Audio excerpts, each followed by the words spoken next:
Hello everyone, welcome back to my channel ClearHue. If you are new here, namaste, my name is Rakshita. This channel is all about skincare, wellness and makeup, so please subscribe. So guys, today we are going to be talking about this brand called Dermafique. I have a few products from them and I'm going to be reviewing them one by one. I have precisely 4 products which I thought would suit oily skin type because I am an extremely oily skin type and I have tested them. I have my view ready on them. So without further ado, let's get straight into the video. Okay guys, so the first product that I am going to be talking about is this one. It's the Acne Avert Cleansing Mousse. Now I am going to first read out the ingredients, tell you what each one does, if they are good, if they are bad, and then I'm going to get to my experience related to this product. Alright guys, so talking about the cleansing agents in this one are really mild, like lauryl glucoside and cocamidopropyl betaine. They are both really gentle surfactants. Then there's glycerin as the 4th ingredient, which makes this really gentle on the skin. Then the next surfactant is DLS, that is disodium laureth sulfosuccinate. Now it is not a sulfate, even though it sounds like one. It is not counted in the sulfate family. It has really large molecules which won't be absorbed in your skin or your scalp, making it a very gentle and a nice cleanser to be in your face washes. Then there is sodium lauryl sarcosinate, then there is disyl glucoside. All of these are really gentle and mild surfactants. The next ingredient is zinc PCA and after that is salicylic acid. Now both of these help with acne prone skin type. Now I used a lot of this product and I made my brother use it too. I tested it for more than a month because I think that's the ideal skin cycle and that is how much you should be testing your skincare products to get like the bare minimum of a result. So me and my brother, we both have really oily acne prone skin type and we both tested it for around a month. Now in terms of acne, I didn't see like a lot of difference. It didn't really make a lot of difference to my acne. As a face wash, it's really gentle and I would like highly recommend it because it's great. The only downside is that it has fragrance, so that's something, but otherwise it's like really gentle and nice. But all over on my acne, it didn't like show a lot of effect. But ingredient wise, yes, there is zinc PCA and salicylic acid, so it might just work. The next ingredient there is niacinamide. Niacinamide is vitamin B3. We all know it's an oil controlling agent on your skin and it's a skin brightening agent. It's overall one of the best skincare ingredients for skin of color that we use. So I'm a big fan of it, but in a wash off formula, it's not really going to stay on your skin for that long. So I mean, it's great, it's in this product, but it won't show a lot of results. So that's something, but I still appreciate it. The next is allantoin, then there's deep panthenol. All of these are hydrating ingredients, which is great. Then there is tocopherol acetate, which is vitamin E. Then there is DM hydantoin. Now this particular preservative is kind of controversial because some reports suggest that this is sensitizing to the skin, but the Cosmetic Ingredient Review Board has passed this preservative 3 times in a span of like a lot of years, and it has termed it as comparatively a safer preservative. So yes, it is controversial, but I don't think it is like harmful to the skin since it has been passed like 3 times. Though it's on you if you want to use it or like if you want the product with this or not, but in my opinion it's fine and I don't have a problem with it. The next is fragrance, and in terms of fragrant agents, there is butyl hydroxytoluene, there's hexyl cinnamol, and there's linalool. All of these are sensitizing fragrance agents, and that's the downside of it. But when fragrance is in a wash-off formula, it's not really a problem unless and until your skin is really sensitive to fragrances or you have like a really aggravated inflammatory situation on your face, for instance eczema, or really like massive active acne all over your face. Then I'd suggest stay away from any kind of fragrance, even in wash-off treatments. But otherwise I don't really think it's a problem. So This face wash is really gentle and I 10 on 10 recommend this one. Okay guys, so the next product that I have by them is their toner. It's the all important skin toner by Dermafique. Now I have a lot to say about this one, but before I get on to this, let me answer one question that I get a lot. Is toner necessary? Absolutely not. A toner is not necessary. If you want to know why, like in my viewpoint, it's not. If you want to go ahead with it and use it, then fine. But do you like absolutely need one? I don't think so. But if you want me to make like a complete detailed video on toners and essences, I'll gladly do so. But leave it down in the comment section that you want me to make a video on that, and I will gladly work on it. Now let's get to this toner. First, let me talk about the ingredients. First, there's water, then there's hydrogenated castor oil, which is a really hydrating ingredient. Then there's glycerine, there's panthenol, there's allantoin. All of these are really hydrating on your skin, which I really like as ingredients in a toner if you have to use one, because that makes this entire formula really hydrating. So I really like that. Then there's this ingredient called disyl glucoside. I just read it in the face wash, and you must be thinking, what is a surfactant doing in a toner, or should a surfactant be in a toner? Look, disyl glucoside in this one, in a toner generally, it is used as a solubilizer to help the other ingredients mix well together. That's what it used for. Then there's sorbitol, there's sodium hyaluronate. Very hydrating, great. Then the next ingredient is glycolic acid. Now glycolic acid is pretty high up in the list as I can see. Now since it's above phenoxyethanol, there is a chance it's above 1%, though it's not necessary that phenoxyethanol has to be like, you know, at 1%. It could be way less also. Just the upper limit is 1%. But since they have not given the amount of glycolic acid in this, that creates a bit of apprehension in my mind. And the first time when I applied this toner, there was a little bit tingling sensation, and one of my friends also uses this, and even she told me that she felt some tingling sensation, which I am presuming was because of the glycolic acid. Now if the glycolic acid in this is causing a bit of tingling, like very mild, nothing too strong, not like your chemical peel, very mild, but if it's causing that, it means it's in like decent amounts. Now since I'm not sure how much glycolic acid is in here, and since I did feel a bit of tingling, for me to use this toner like morning and night every day, I don't think that's the best idea given the amount of glycolic acid this has. What I would rather suggest, if you want to use this, is to use it every alternate day, once in a day. That's how I would ideally use it, but definitely not every day when I'm not sure how much glycolic acid is in here. The next is Malus domestica fruit cell culture extract. That is a great antioxidant, so again a great ingredient. Then there are some stabilizers, and then there's phenoxyethanol. Then there's tocopherol acetate, there's BHT, which is another antioxidant. Then there's soybean oil, great. Then there's Calendula officinalis flower extract, that is calendula extract. That's very calming on the skin, so I like that too. Again, this has hydrantoin, the preservative I just spoke about, the controversial one. Again, on you, I don't think there's a problem with this preservative because it's been passed by the committee, but once again, it's on you. If you are not comfortable with it, don't go ahead. Otherwise, I personally think it's safe. Then there is hexylcinnamol, limonene, and then fragrance.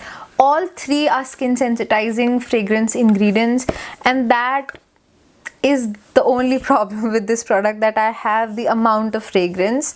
I don't care how nice my skincare like smells, I just don't want it to smell at all.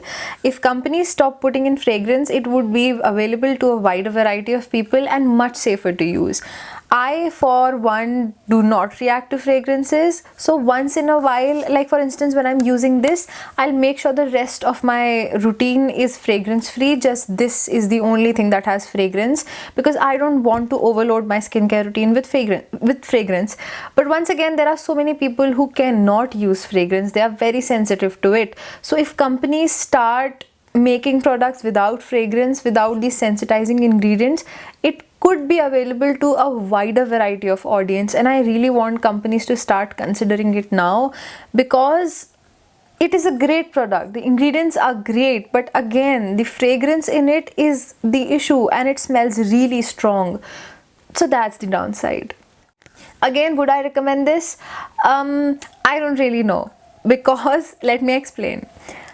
Like I said, toners aren't really necessary, so that's something. But if you want your skin to be introduced to glycolic acid for the first time, this is a great option. Since it has like low quantities of it, your skin could, like start getting to know glycolic acid as an ingredient, but provided you are okay with fragrance and you don't have an inflammatory condition going on. So that's something. But because of the fragrance, I can't really recommend it out there, because like I said, a lot of you don't even know that your skin reacts to it, or maybe it might in the future. So I'm still on the fence about it, but if you don't mind fragrance, you can go with it. It's fine. Okay guys, so the next product that I want to review is this one. It is the Hydra Tonic Gel Fluid, and I'm going to show you how it looks. This is how this looks. You must be thinking that, Rakshita, you didn't really use a lot of it. How are you going to review it? Well, I'm going to tell you exactly. Like, I've tried all of these products well enough, except for this one, and I'm going to tell you exactly why this is just not worth it, why I hate this product, and why you should not waste your money in this. Okay, first of all, let's get to the ingredients. The ingredient list is right here, and it's a long one, so I'm not going to go through each one. I'm just gonna read out the ones that I like and the ones that I'm seriously having a problem with, and why this product just crashed everything I wanted it to be. Okay, so there's a lot of silicone in it right off the bat, and silicone in your moisturizers is not bad. It prevents transepidermal water loss, so I actually like it. So that's something good about it. Then there is glycerine in it. Then there is niacinamide, there's tocopherol acetate, there's sorbitol.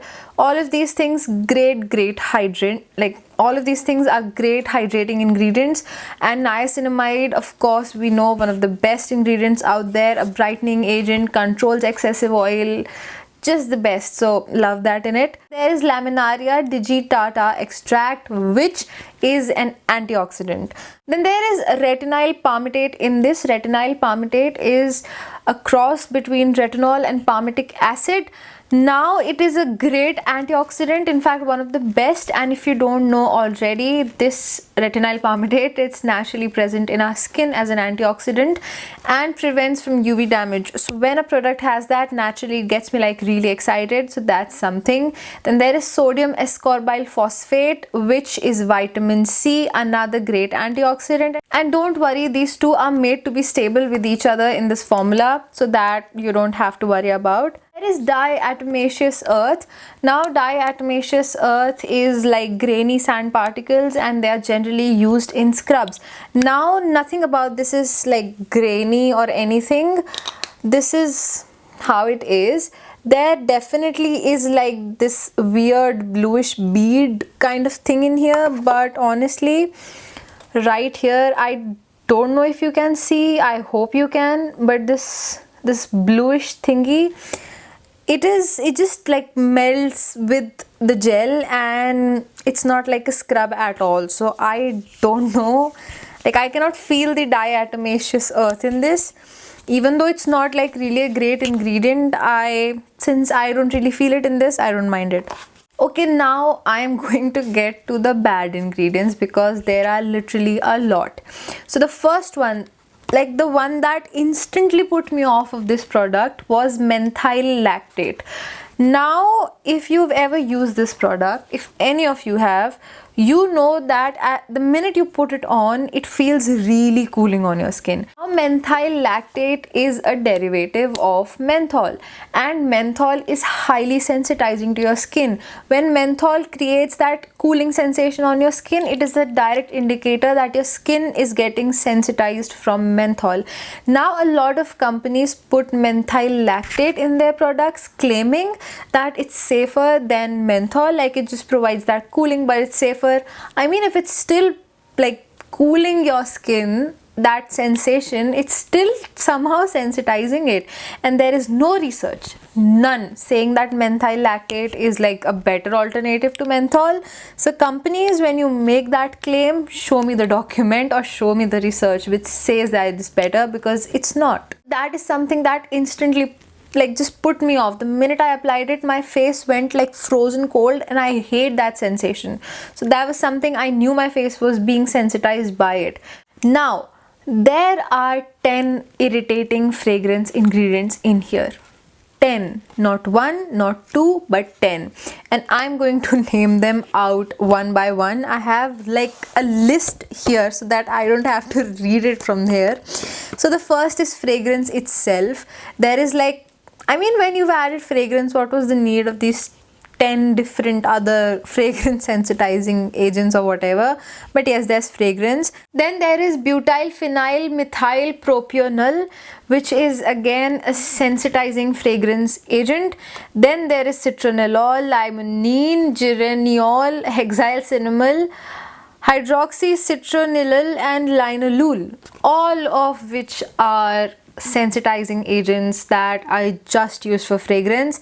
But that's not where it stops. There are more. There is benzyl salicylate in here, which is again a fragrance agent. Then there is alpha isomethyl ionone, again a fragrance agent. Like, I have right here listed 9 things apart from the label of fragrance itself that are in there just for the smell and are highly sensitizing to your skin. I mean, subjecting your skin to this is like risking it to so much sensitivity. That is why I didn't even dare to like test it out for like full 28 days, because I mean, with the fragrance I still would have somehow, but that methyl lactate, it just put me off of it like instantly. But since I've spent my buck on it, I can't really waste it. I have to use it somewhere other than my face and neck. I'll use it on my body probably, but not on my face for sure.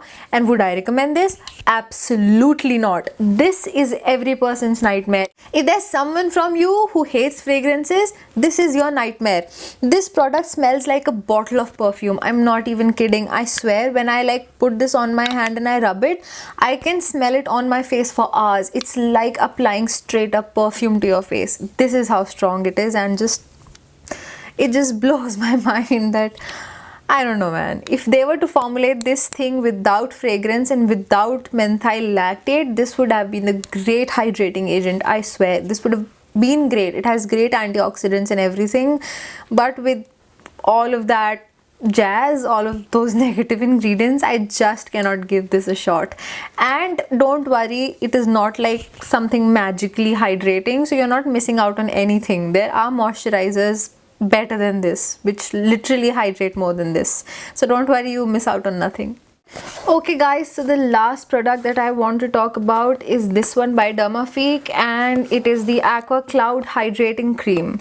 Now this is what it looks like. It's a huge tub, literally a huge tub of moisturizer, and this is how it is. Now you must be thinking, Rakshita, you haven't used a lot of this either. Well, I have. I've used it for more than a month, and this is exactly how much I could have used, because you just need like this much for your face. If you are someone like me who has a lot of like oily skin, you genuinely don't need much of it. And this is how it is. There was this white lid thing over it, and there was like a lot of moisturizer on that too. So this is how much I could use up in more than a month. So that's something I like about this.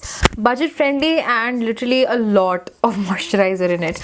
But I have my view on this also, and spoiler alert, it's not the best moisturizer, but let me get into why. So let's just read its ingredients first. Okay, so the first is water, of course. The second ingredient is mineral oil. Now if you want to know my stance on mineral oil, cosmetic grade mineral oil is actually very safe to use. It is absolutely safe for your skin. It's not gonna harm you. It's board certified, and it is actually a great hydrating moisturizing emollient ingredient to use in your skincare. So mineral oil is absolutely safe. So my stance on it is go ahead with it, use it, you'll have no problem. Then there is dimethicone in it, silicone, which is one agent that will prevent transepidermal water loss, which is what your moisturizer is for. So I love that too. Then there's glycerine, great. Then there's again dimethicone. Even this has like a long list of ingredients, so I'm only reading out the ones that I like because a lot of them are emulsifiers and thickeners and all of these things, so I'm just gonna skip on that. Then there is shea butter in this. Shea butter is really emollient and moisturizing, so that is great. Then there's petrolatum in it, which is basically Vaseline. So in a formulation it is great and it acts like an occlulant. In a formulation it is great. It also prevents transepidermal water loss, so again a great ingredient. Then there's tocopherol acetate, that is vitamin E, great. Then there's sea salt in it. Now a lot of skincare is sea salt based, and sea salt is basically used for like exfoliation, but if you leave it on your skin, it is like, it has shown to cause some kind of sensitivity. So that's something, and I'm not a big fan of like sea salt in leave-in products, but again it's in like really low quantities, so that's fine. Then there is fucus vesiculosus extract. It is great, it's a great antioxidant. Then there's panthenol. Then there's olive fruit oil. Now olive oil, as some of you might know, is comedogenic in nature. It's moderately comedogenic, and it's not directed to be like, it's not supposed to be used directly on your face, but if it's in a formulation in lower quantities, it is a good slippery emollient, and that works.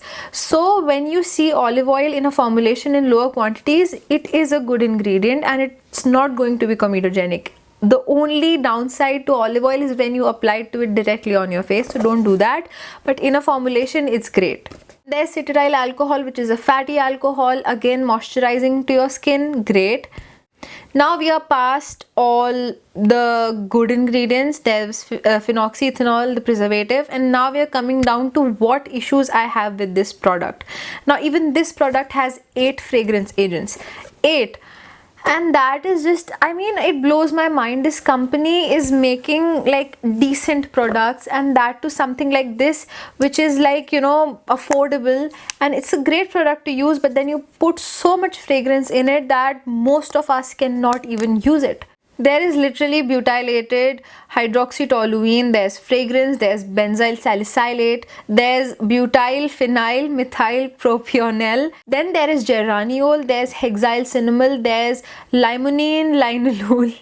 All of these things are again really sensitizing fragrance agents, and to be very honest with you, the minute you open this moisturizer, this again smells straight up like a perfume. Even the smell of this does not go from your face for hours and hours and hours, and that really bugs me, because again a wide variety of people cannot use this. Even for me, when I was testing this out, when I've been using this, I made sure nothing else in my skincare routine had fragrance. I did not use all of these 4 products like together. I used them at different times. This is why like I've had these products for a while now, but the reason I like came out with a review much late is because I was testing them out all at different times, because I did not wanna have a skincare routine full of fragrance at the same time. It would definitely cause sensitivity. So when I'm using it, I make sure everything else in my routine is completely fragrance free.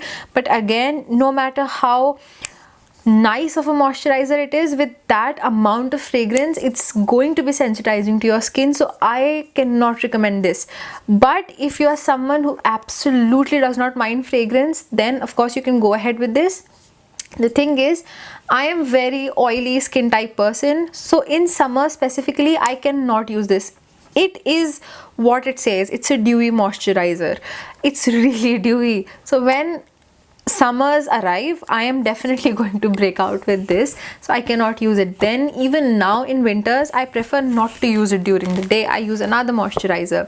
I only use it at night when my skin, I know, would need that amount of moisture, and not to lie, it is genuinely very moisturizing. So for someone with normal to dry skin, it is going to be really moisturizing. But generally drier skin types are more prone to sensitivity from fragrance, like as much as I've seen. So I don't know, I just cannot suggest this product because of all these sensitizing agents that are in here. I wish Dermafique would like throw all of those fragrant sensitizing agents and come out with a fragrance free version of this. In that case, it would be a perfect moisturizer, not gonna lie, especially for dry skin types, because it is really nourishing and moisturizing. So for now, with this one, I'm not going to recommend it. I'm just hoping Dermafique comes out with a fragrance free version of this. Okay, so guys, this summarizes all of my thoughts about these Dermafique products, if I like them or not. So I hope this video helps you, and whatever next you would like to see from me, do leave a comment about that down below. I do read your comments, I respond to them, and I am going to make a video about whatever you guys would suggest. And I am still in the process of trying out a few more products. So I'm trying out new skincare, so I will be coming up with the new review of some new products very soon, and they are still in like the testing transit phase. So if you liked my video, do not forget to click that like button and that subscribe button down below, and share it with your friends who would like to see this review or who are considering buying these products. And I will see you in my next video. Till then, bye bye.